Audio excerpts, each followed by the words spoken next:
Welcome once again to another edition of The Teams ahead of our round 16 clash against the Freo Dockers on Sunday. It's a late one, 5:10, given that it is in Perth. Once again, shout out to our sponsors, Southside Pizza. They are the sponsors of this segment. And as always, grab your slice. Perfect opportunity for the footy on Sunday and maybe tonight if you haven't got dinner already. Welcome back, Ollie and Evan. It's been a while for me. I've had a bit of a break myself coming off the bye, and then I wasn't here last week, so nice and fresh for myself. But how are you boys feeling after that?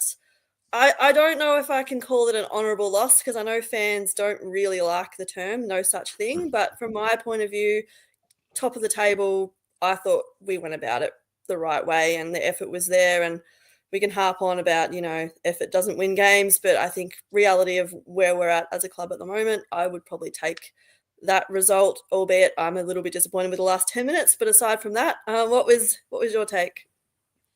Yeah, to be honest, I agree with what you said. Like, we kept with the best team in the league for 3.5 quarters, pretty much. We were neck and neck with them most of the third quarter going into the fourth. And then it was just clear by the end of the game that they really are a step above with how they put us to the sword at the end. You could tell we were just a little bit tired. So all things considered, I think it's a positive outcome. I suppose as positive it could be without getting the 4 points. Yep. Yeah, exactly. And I think we were both joking last week that it was a good week for you to miss the team stream because we were expecting a bad one. But no, it's surprised us in a way, I reckon, how well they put up that effort.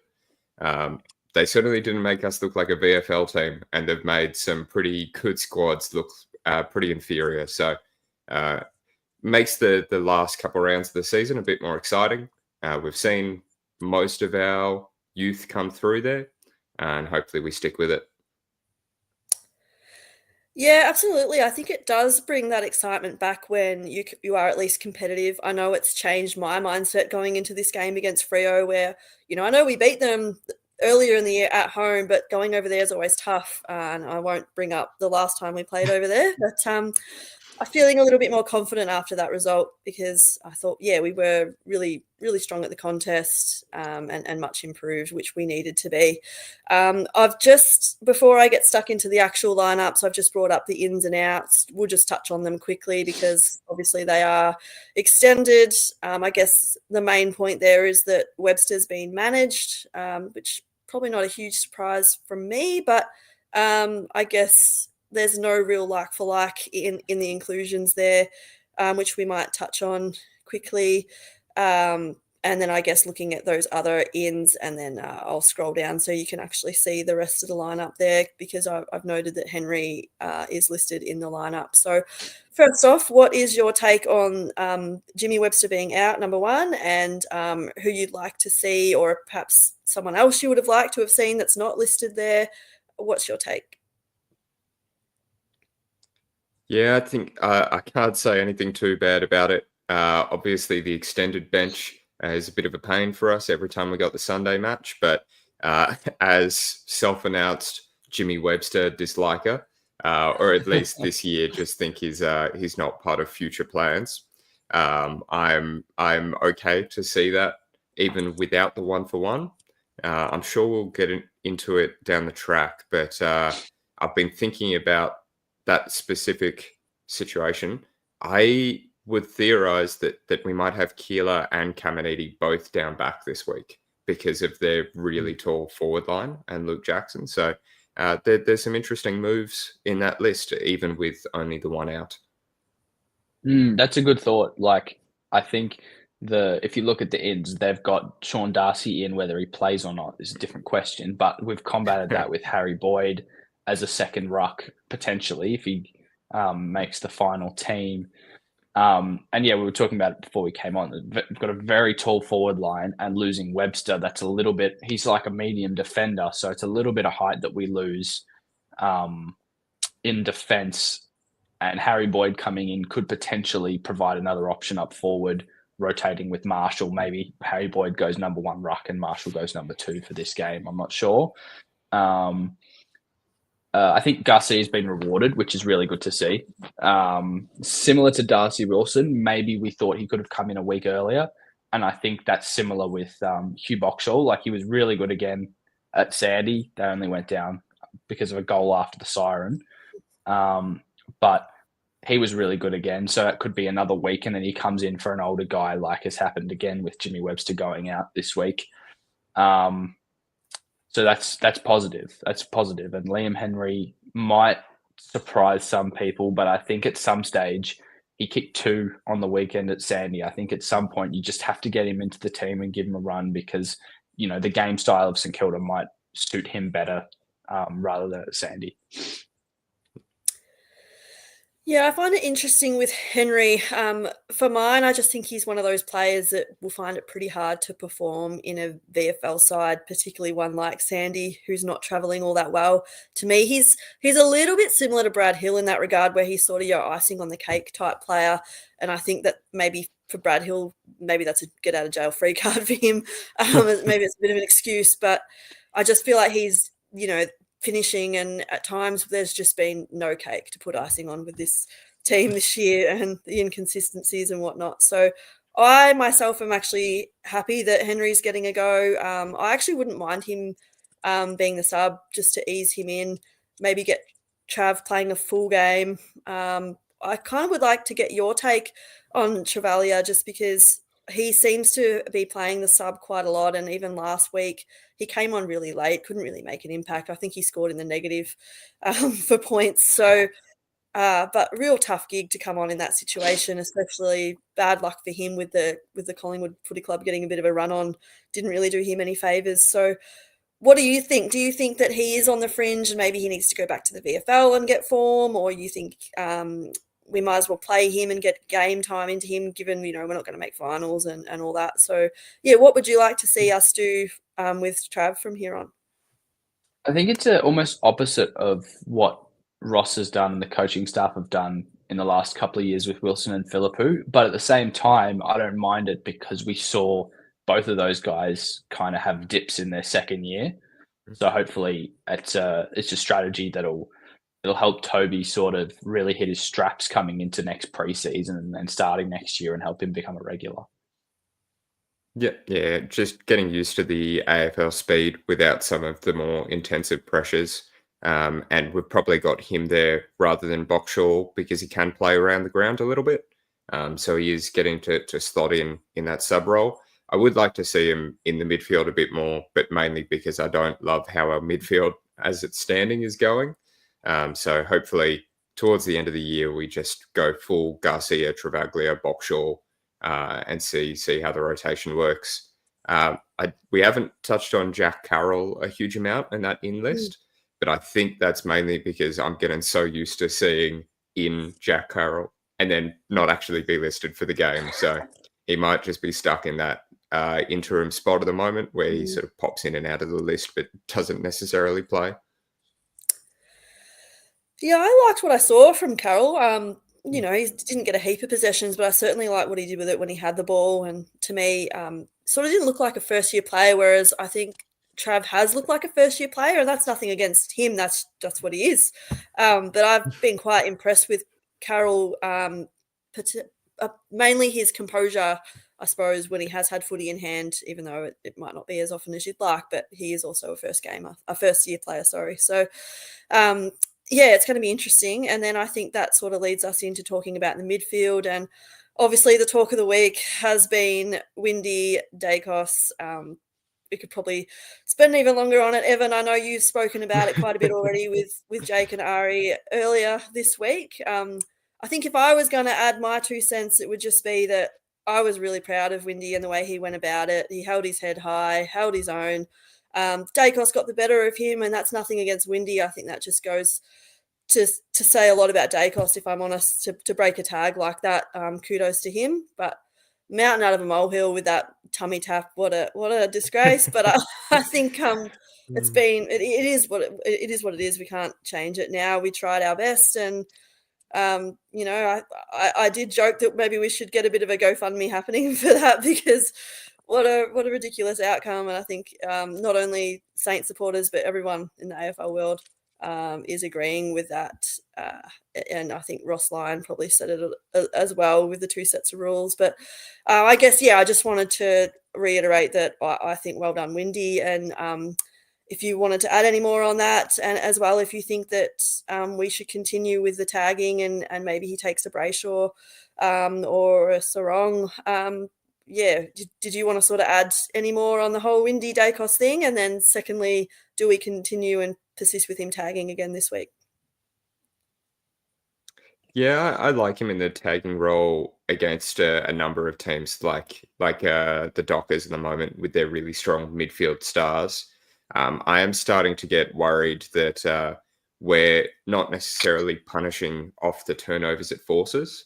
It was a big aspect I felt of the Collingwood game that Windy pressured to the point of a turnover, and then we just weren't able to quite respond after that. And also that I'm sure we'll get into it more, but I really am glad we've got McRae, because he gets the clearances that we've been calling out for. But the damage off ball use isn't necessarily there yet. And with Steele not having his best year, that's one outlet that's not really functioning. And then Windy is busy controlling a Nick Dacos type. So what necessarily is McRae meant to do in that situation where we're sort of all defense, not attack? He has to get it out to a wing or go backwards, or, as is happening at the moment, just lots of dump kicks. So probably lesser worry about Windy tagging and more just how we structure that midfield as a whole. Yeah, the thing about Windy that I like is that he's still winning his own ball, and he's still getting clearances and tackles and not overly high disposals, but he's still hit roughly 15 to 20 in the last few weeks while he's been tagging, which are good numbers considering his job is to shut someone else down. At some point, I feel like you do have to let him go. But for now, I think it's good for him learning off other players, and especially like last week against Dacos, he'll be able to watch film and figure out how he broke the tag, and then try and figure that out himself for next time he tags someone.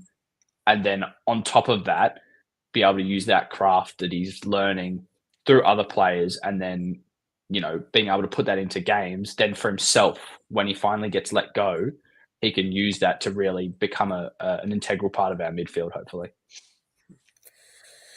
Yeah, definitely. There's been some good comments on it as well. Kanga here, the problem, if we do use Windhanger, I sort of agree that we do need some other players in there to start stepping up and being damaging at the other end, which I think we've sort of touched on in this conversation. Which is it's a real shame about Filippo, because I just believe he's the player that can do that for us. And then Kanga again, if Garcia does play, sort of similar thing, I'd like to see Garcia come in and be that sort of more damaging player now. I mean, I know people talk about him not having the greatest disposal, but he's one of those guys that if he can at least just get the ball and get it moving forward, I think that's doing us favors, I guess. So, I'd like to see him maybe play slightly more on the outside. I mean, he's still a tackling machine, but maybe try and free him up a bit more for that loose ball. He's got a bit of speed on him, and see if he can get a bit more composure maybe, and try and hit some targets up forward, because no one else is doing it anyway. So, I wouldn't mind seeing that. Would you sort of say similar, like if Garcia does come in, if we've already got quite a few negative type midfielders What would you see his role being? Because, yeah, as Kanga mentioned, it does sort of hang him out to dry if he does have to play on the Sarong Brayshaw type. Yeah, I think we just let him loose, to be honest, because look, I don't see a reason to tag two guys or to have two run widths if Windy does it. If Hugo gets put in the same sort of role, then not only does it leave him out to dry, but it leaves our midfield out to dry because we were trying to stop two out of the three players that are in centre bounce or around the stoppages. So I think we've seen enough, ridiculously large numbers from the VFL games that he's been playing in the last year and a half that we may as well just let him go for the last, 7 or 8 games of the season. Yep. Yeah, 100%. And probably the other name being Boxall. Boxall's pretty damaging as that inside mid in the VFL. So to me, that seems like a cleaner chain of possessions as far as, a McRae getting it out to a Boxall who moves it forward. But I do also like Garcia there, particularly because he is an aggressive type midfielder who's good for a goal or two as well in the VFL at least. So he's obviously looking forward with the intention to score, which is potentially more than can be said for some of the other players in our midfield at the moment. Yeah, definitely. All interesting points, and I guess the midfield is always such a hot topic for us. And to me, it's just been a little bit same old, which is a little bit unfortunate that Boxall's not getting more of a go. But I think we have touched on as well, he doesn't get a heap of game time either, so it might be something to do with his fitness there that we don't know about potentially. But we'll move on to the forward line now. I think my take from this weekend's game is I quite liked Wood sort of playing more permanently forward. I thought he had quite a solid game and he was due. But yeah, I thought he did quite well, had a number of shots. Disappointing at the other end is Owens, who just cannot find the middle of the sticks, which is really frustrating, particularly when we work so hard to get scoring shots and then he goes and lines up and a couple of times didn't even score at all, which is really frustrating. And then I guess the other thing I sort of noticed moving forward, it's sort of, again, against the midfield, but there were so many times there was a great passage of play and then, I don't know, on TV it just looked like we went forward when we should have kept going. Like we had players streaming forward together in the midfield, but we just picked the wrong option and bang it on the boot to a contest rather than just going to the free player and continuing the run on for a nice entry or scoring shot inside 50. So I hope that we can lower the eyes. But yeah, I don't know, does it get in the players' heads that they'd rather just, I don't know, like, do they hesitate seeing Owens in there as well, like thinking, I don't know, do I overthink? But like Sharman, on the other hand, is such a great kick for goal. Like I just want the ball in his hands more often than not. But yeah, I'm just a little bit sick of not being able to rely on too many players down there. What's your take before I harp on any longer? I reckon Sharman needs to give Machito a few ball drop pointers. I'm so not sick of is the wrong word, but it makes me cringe every time I look at his ball drop because from anyone who's played football, you know that you sort of guide it down with one hand. And it looks to me, it might not be what actually happens, but it looks to me that he drops it with both hands almost at the same time. And when you do it that way, you lose control of the ball and it's like in turn you hit your foot in the wrong spot. So of course he's going to be inaccurate when he's not dropping the ball right. So it obviously has worked for him up until this point. But at some stage, I think to hit that next level, he's got to really figure out that ball drop because he's been played as not a key forward, but a medium-sized forward, and he gets a lot of marks and shots at goal. So he really needs to work on that. And then afterwards, then he'll become a great forward, I think, if we decide not to throw him into the midfield. Yeah. I reckon Owens might be the only player who has an accurate ball drop in what they do in real life as what they do in AFL 23, and that's not a good thing.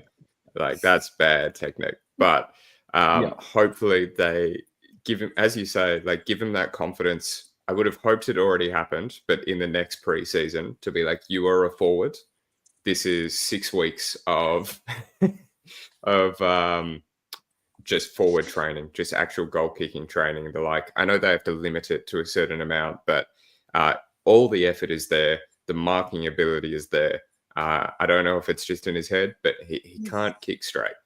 But on a more positive note as well, did really like Wood in the forward line there, but also Darcy Wilson getting on the scoreboard again, getting those 2 goals. I thought is clearly been running all year. Like he is top of the list for kilometers run all year, but he was getting to much more dangerous areas this time and really being rewarded for that. So whole team managed to spot him and he got those 2 goals from it. So that's really good. And I think just quickly on Mason Wood, at what point do we sort of look at playing him as a full-time forward going into the back end of his career? Because I feel like he's great on that wing and he's a really good sort of link in the chain for us going forward because he provides another tall marking target up the wing. But at the same time, I feel like him playing there when he's been able to impact the scoreboard quite heavily when he's played in the forward line, that we could be taking away from the development of someone like Burns, Schoenmaker, Hasty, who's the other one I wrote down? Darcy Wilson, or even Toby Travalia, who could play in that wing sort of half forward role, but aren't because Mason Wood is still taking up that spot rather than in the forward line where he could be better used for our team. Yeah, I actually don't mind that, especially I find Wood quite reliable in our forward line and, you know, he knows how to snap. He goes with his first option. He's strong. I actually don't mind the idea of, I don't know if maybe down the track, but from what I've seen from Keeler, I wouldn't even mind seeing someone like him on a wing once he develops a little bit more and gets a little bit of more strength to take some more contested marks and things. But he's shown signs to me that he's really capable of playing. And obviously the big one is match fitness, and he'd obviously need to improve his tank and that kind of thing. But obviously as a first year player, not a first year player, but he's debuted this year is what I'm trying to say. Yeah. So like I could definitely see him taking up a wing spot in the future, provided that, you know, he does make it at AFL level. But I like what I see so far. But I'm not sure. Maybe I'm on my own. Like, do you think that Keeler could maybe in the future take up a wing spot, or would you like to see him persist in either the back line or the forward line? I don't mind it. I can see him playing all over the ground at this point, but my main concern would just be how exhausting it is to run as both the second ruck and on the wing there, no matter match fitness. So if we were to use that as that marking threat on the sideline, the same way that sort of the Pies rotate, like a Mason Cox or Cameron, something like that, we might just need to have another strong, tall forward or backline that can be that second ruck. I wouldn't mind bringing in Boyd more often, so something along those lines. But just it's a lot on his shoulders. We've lost Ollie's sound. Sorry, I was muted. I forgot to unmute myself. For a big guy, he's actually quite agile. Like, you don't expect a guy that's as tall as him and maybe as lanky as him to be able to run with speed and agility, but he's pretty quick, which probably holds him in good stead for the future as well.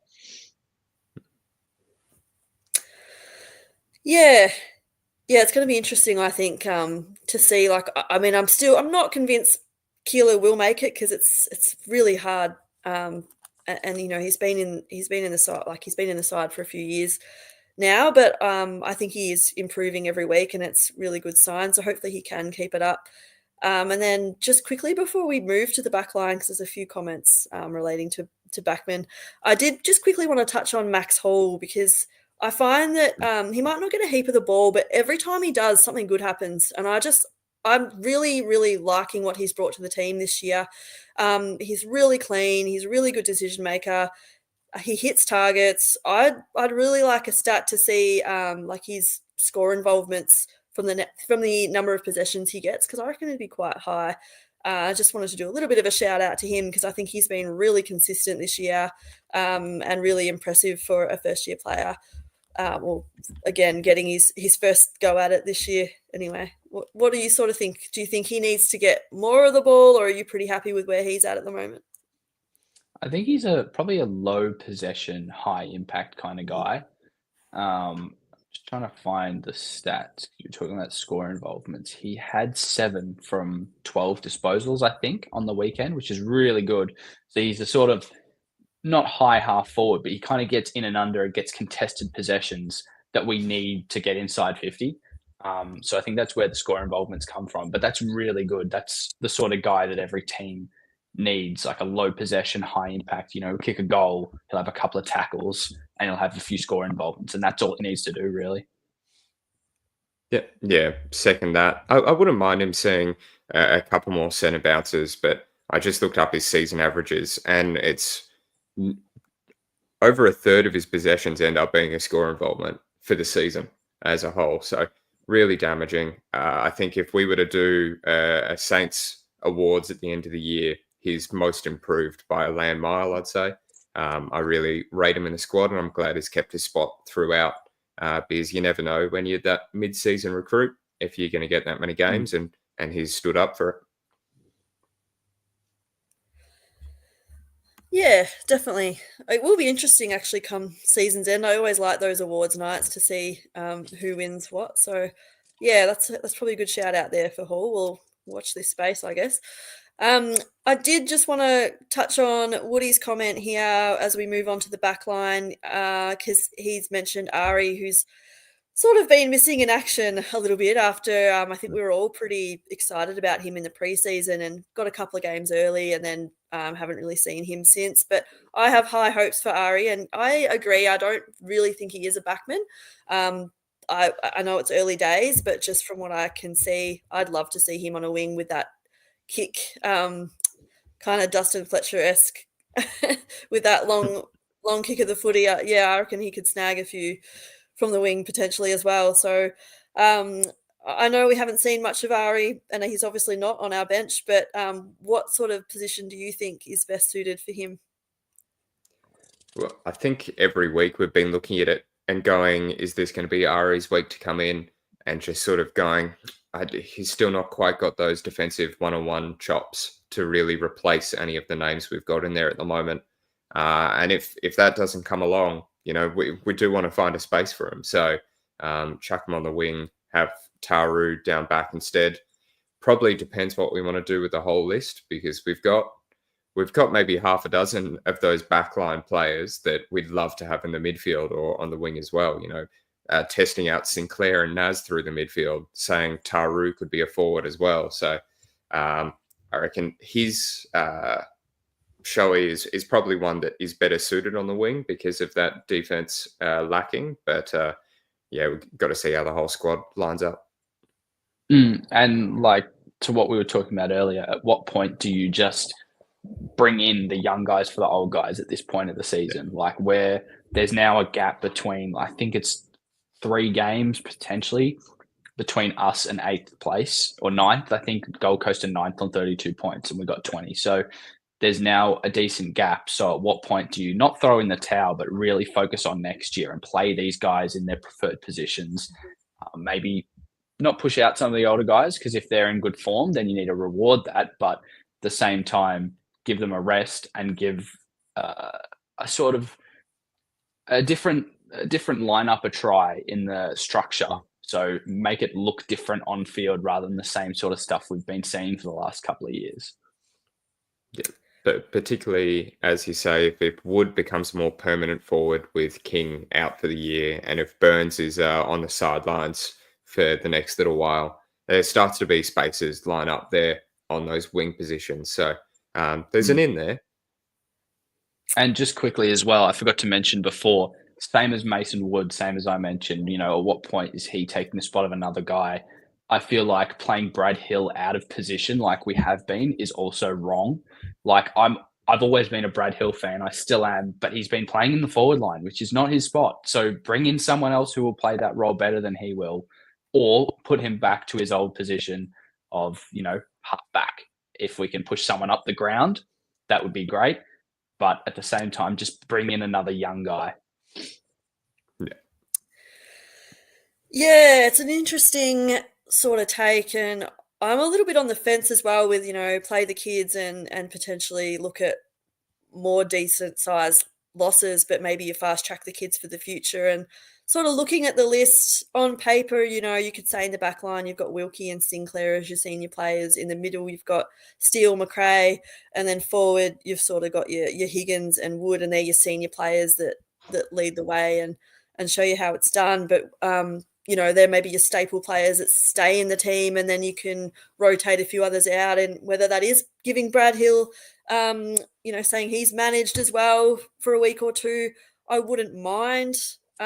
Just given the season he's had, it could be due to just have a couple of weeks off and give a kid a run and see what they can do. But yeah, at the same time, you are risking heavier losses, and then at the same time, if you're trying to attract that A-grade talent, no player wants to come to a team that's getting slaughtered. So it's a really, really tough one and a tough decision for the club to make, I think. But having had 2 weeks off, I can't not talk about this man, and that's Naz. He just continues to blitz it every week. I think if we were playing better as a side and winning more games, I'd argue he's in Brownlow contention. Like, he is in absolute red hot form. That's maybe a little bit one-eyed potentially, but he's just every week I'm a little blown away by what he's brought. And yeah, he does, make the odd error, but he's just so exciting to watch. And we haven't had a lot of excitement this year, but he certainly brought it. So yeah, interesting that he was a champion wing at Glenelg. I don't mind seeing him push a bit up further up the ground, but I think he naturally does it anyway, just because he's so quick and he just follows the ball, or the ball follows him. He sort of ends up playing all over the ground either way because he's just that link up, So yeah, like what's your take on his season? I don't sort of want to talk too much about whether he'll re-sign because we'll just have to wait and see. But are you like a little surprised by what he's brought this year, or did you just think that was on the cards? Yeah, definitely think that was always on the cards. And to a certain degree, he might still be a Brownlow fancy just from Saints players not competing with him for votes, depending on week to week. But excited. And he's got that free rein to move along the ground, as you say. But if he was playing on wing, he might just get a few more of those possessions in that really dangerous 40 to 60 meter out range where you're looking for that inside kick, compared to the kickouts where there's only so much you can do, and where we're not doing all that much experimental from the kickouts anyway. So if that wing space just gives him permission to do a few more forward entries, it'd certainly be worth it to try and fix some of our entry issues. And then I agree completely, but the only issue being that we've had a lot of issues coming out of defense this year. And I think that's where he helps us out, at least at the moment, before, those sort of older guys move on. And maybe we've got some younger guys like Hasty who could fill that position at some stage. And then we can push him up the ground later in his career, or, towards his prime. At this point, when he's so young, I think we need to stick with him where he is, especially because it's more of a team needs thing than anything else. So, you've got to develop his defensive game a little bit if you're going to push him up the ground. But at the moment, I completely agree with what you said, Alana, about the Brownlow. I feel like he's been best on in all of our wins. So if we rack up a couple more towards the end of the season, he could finish top 10 sort of thing, which would be nice to see. Absolutely. Yeah, what a year. And speaking of excitement in the back line, Tauru, that was a pretty solid debut, but I'm more excited for the fact that he had his fan base behind him, all getting the Viking hats on, and I love his family already. They're great. So that was just really cool to see. I think we've missed a bit of that, like a bit of personality in the team, and pretty cool for someone debuting that, they all had the Viking hats going, and a bit of fun in the crowd. So really have missed that. And I know people can say the Hawks are like they carry on and whatnot. But I've been a little envious of the Hawks and their, wizard hats and all that. And it's what brings kids to the footy and gets you wanting to barrack for the club. So I'm all for that. Hopefully he can walk the walk, but it was a pretty solid debut. What did you think of his game? The 6 spoils was really nice. Like, at some stage he'll turn those into contested marks more often than not, I think. But for now, just punch it.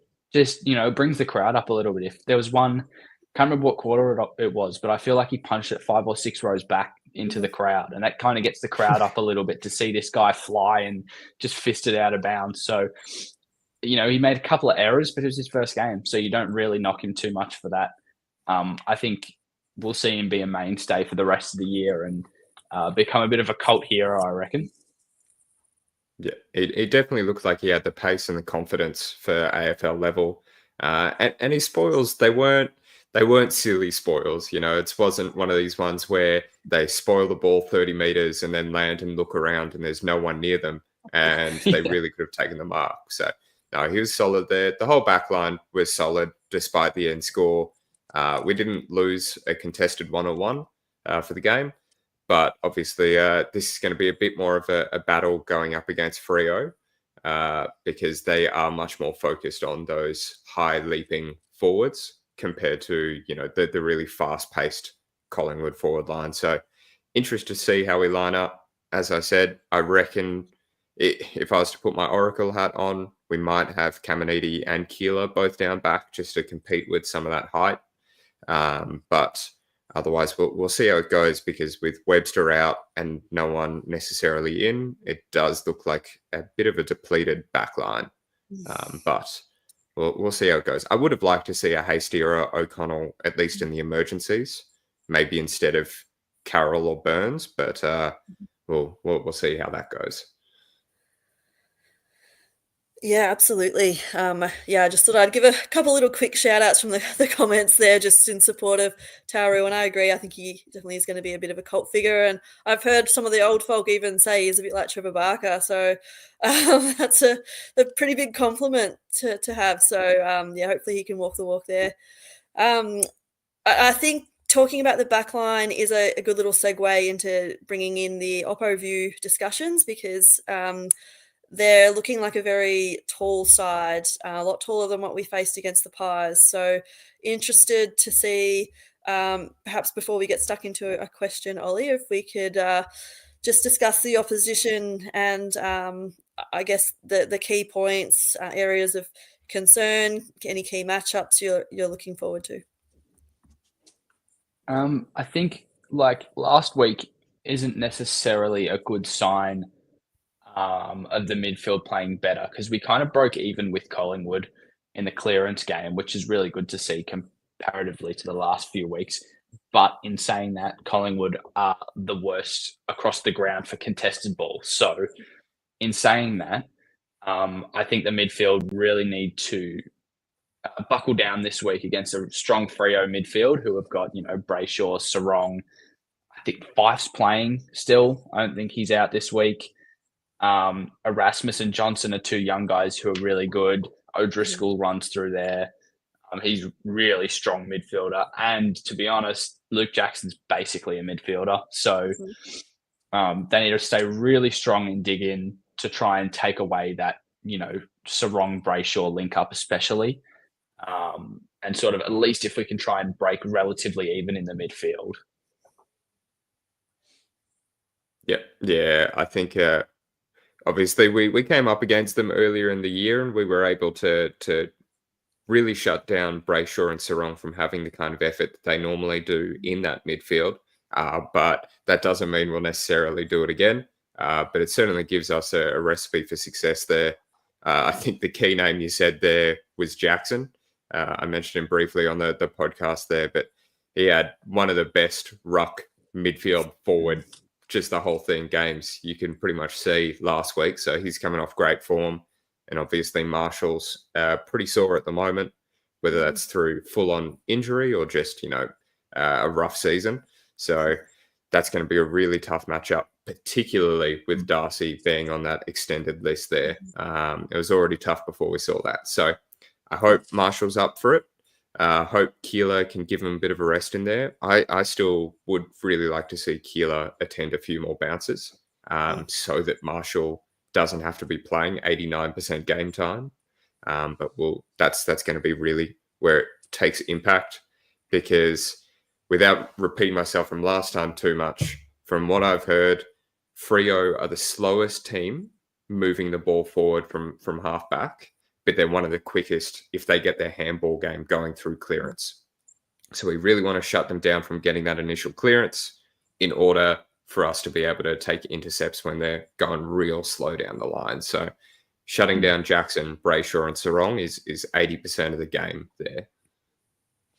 I know this just quickly it's not Docker's TV, but I think it's a positive for us that Sean Darcy seems to be coming in or on the extended bench, because that, like you say about Luke Jackson, it really quells his impact when Darcy's playing number one ruck, because he can't play forward compared to Jackson. So it really stops Jackson from getting a good run in the ruck and sort of taking over a game a bit. Yeah, Jackson would definitely be my one to watch for mine. He just dominates games. And like you touched on, Evan, with Marshall, I'm not sure if he is potentially carrying something. And I even maybe thought that Keeler could have got a rest for Boyd and see what Boyd could bring in. Given Even that, Heath. Like I think it's probably time. And I'm sort of a little bit confused if we're going to go and get Boyd. Like, why haven't we used him a bit more? Especially when Marshall hasn't had as dominant year he's had in the past. To me, he's looked like he could really do with some support at times. So I don't really understand what's going on there. And even like a Max Heath, he's been on the list long enough now. I would have thought, and especially now that season done, why not just see what these guys have? Because we need to know. And the only way you're going to know is if they play some senior footy. So I don't know if this week is the week to do it, given that Jackson's a pretty scary prospect. But maybe if Darcy does come in, then that's your opportunity. And I mean, Darcy's solid as well. Like he's a big lad, so it's no easy match up there. But yeah, I probably would have liked to have seen that. And who knows, maybe we're waiting to see if Darcy will come in or not, but it's round 16 and we get to see these guys really get a crack properly. So, that's probably my main focus there. Ollie, did you have a question? Yeah, look, it's probably not the best question we've had, but at the same time, I wasn't prepared before jumping on. So, in a world where Ross Lyon doesn't exist, past or present, who would be your pick for coach? Doesn't have to be current coach. It could be someone from, 30, 40, 50, 60, 70 years ago, however many, but, who dream coach if Ross Lyon didn't exist. Trying to think of someone that works really well with a younger side that's coming through in particular.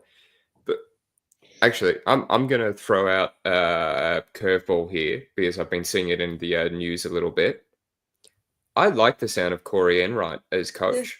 I know he hasn't been in that spot before, but that's been in the news throughout the week. And obviously, he got our backline functioning to the point of being number one in the comp before we had a number of changes back there. He's been in winning teams, unfortunately. So I would really be interested in seeing what he could do with the whole squad there, and it would keep him away from being the Scots replacement over in Geelong as well. So a bit of both. Yeah, you could throw out names that have made young teams great, like Dimmer. But when I saw the headline saying Corey is being eyed for it, I liked that. Interesting. I mean, my obvious one's Alan Jeans, but that's a bit too obvious, isn't it?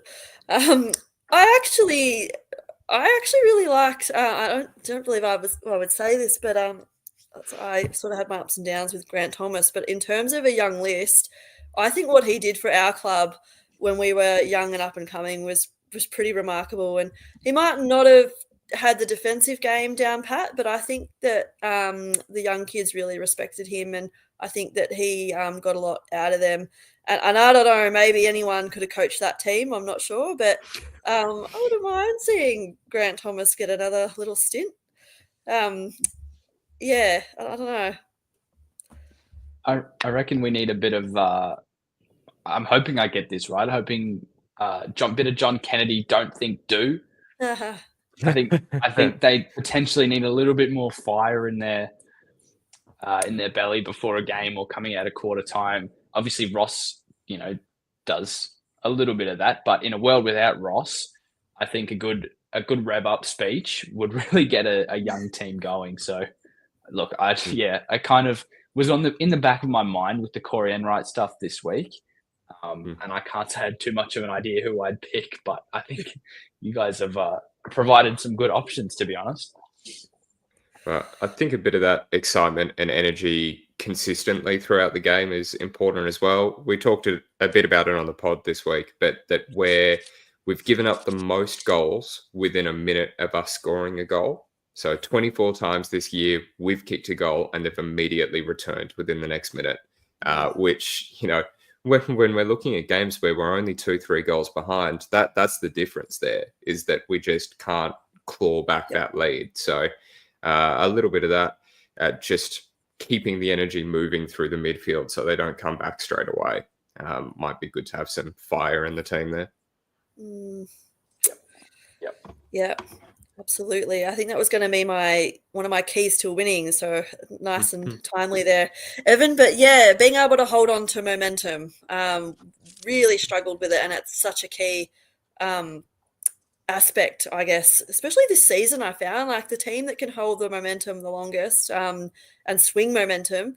And I just, again, think it comes down a little bit to having that lack of leadership, particularly in the middle, where we just don't have that really solid ball winner who can not only win the ball but a bit Bontempelli-esque, I guess, who can do it all and put some players on his back and just keep momentum going and then stop it the other way, I guess. I just think we lack a bit of that at times, and maybe just a bit of class in general. That was the most frustrating thing with Collingwood, where you just thought, are we really as close as we think we are here? Because they seem to have the answers every single time we score, and are they just sort of toying with us a little bit? But that's one of my keys to winning, would be holding momentum and our decision making. Really frustrating, where I think sometimes we bang it on the boot when we should handball, and sometimes we over handball when we need to bang it on the boot. And I think that just comes with lack of composure, but it's really, really frustrating. And I think you can even tell sometimes Ross in the box just being like, what are you doing? You can see it and it looks so great. And then why did you do that? Or they just muck up the kick, or so just getting better decisions going forward, particularly that last entry inside 50 for mine. What is your sort of keys to winning? And on that, your tips and margins if we are able to get the job done or not. I think for me, with Freo being such a slow team, and we've seen in the past games against us specifically where they just go kick, mark. There was a game a couple of years ago. I'll see if I can quickly pull the stats up, but they had multiple players who had over 15 marks, something ridiculous like that. It was round 1, 2023. Brennan Cox had 20, Hayden Young and Luke Ryan had 13, and Jordan Clark had 11 marks. So that's a ridiculous amount, and they're all defenders. So I think that the way that we need to play Freo is we need to keep the ball moving, and in turn, not just bomb it long going forward. Because if they can take a mark contested or uncontested, with the sort of game style we've seen the last couple of weeks where, against the Bulldogs, Rory Lobb just seemed to mark everything and control it that way. Yeah. That will really stop their ball movement. If it's continuously moving, it will make them play more of our game rather than just sitting there and waiting for them to kick the ball around. So pressure needs to be up, and we almost need to play a bit of chaos ball and just keep it moving against this Freo team who wants to move it like controlled and slower. Yeah, 100%. That even reminds me of the first quarter against Richmond this year, where they just played keepings off with us for a little while. Ross did not like that too much, and then we went out with the pressure game and just annihilated them in that second half. So that if I was in the coaching box, that's what I'd be showing them to a certain degree, to be like, we need this second half. Don't let them play around with the ball there. I think I definitely agree with their tools being one of the things we need to really focus there across the ground. So we've mentioned Jackson, but there's of course Tracy, however Tracy. you pronounce it there. I say Tracy, yeah. A miss has been a bit off this year, but he's still very good one. dangerous. A miss. And then a miss has been a bit of miss, but they've had Voss come through as well, who's just an absolute firecracker in a 6 foot tall body. So he's wild. So keeping the 4 talls there to a measurable degree, considering we've got not the height in our backline that we normally expect. I think I've been throwing out a random stat to see what would help us win. I'll say if we can keep Brayshaw, Sarong, and Jackson combined to fewer than 15 clearances, I've made this too complicated, but anyway, that trio, if they've got fewer than 15 clearances, I reckon we're in for a good shot because we're controlling the pace of the game through the midfield. Nice. And we win by 3 goals. Nice. Oh, Evan's tipping us to win. That's big. Wow. That's big when Evan's going for a win. I forgot to tip before, so I had Saints by 22 and Hammer to keep Josh Tracy to under 2 goals. Oh, amazing. Yeah, look, I don't like it when I am optimistic with no reason. It doesn't normally go too well. But for some reason, maybe it's because once the season's done and we can't make finals, that's when we seem to start, getting it together and looking like a finals team. And I think that we want to come out and redeem ourselves after our last trip to Perth. And I think we match up okay on Freo, although on paper you'd think we're not getting this done. But I like playing Freo. I don't see why we can't get it done, apart from the ladder positions and them having a lot more to play for than we do. But as I said, this time of the year, I don't know whether it's the pressure is off or what it is, but I reckon we can turn around and start looking like a really good side now that it won't matter. So I'm going to say the Saints by 10 points. Maybe Hill and Henry to combine in WA and have a good game against some old sides there. So that would be nice. Maybe even if Henry comes on as sub and kicks the sealer, that would be beautiful. So that's what I'm going to call. Thank you everybody for tuning in and all your comments. It's been really good. Evan and Ollie, once again, thank you. Always a good chat. And I'll let everybody go to watch what will no doubt be a riveting game, Port Carlton. Evan, Ollie, you almost look like you've got a Port beanie on there, but obviously it's not. No, that's a big Freeze beanie. Beautiful. Although I'd probably be supporting Port tonight, if I'm honest, which I don't say too often. Yep. Nice. Yep. Alrighty. Well, thank you, everybody. And to anyone who's following from Perth, hopefully you're getting to the game. Don't know if there's many of you, but shout out to any that are, and anyone who might be travelling to the game. Shout loud and proud for the boys. And as always, go Saints. Go Saints. Go Saints.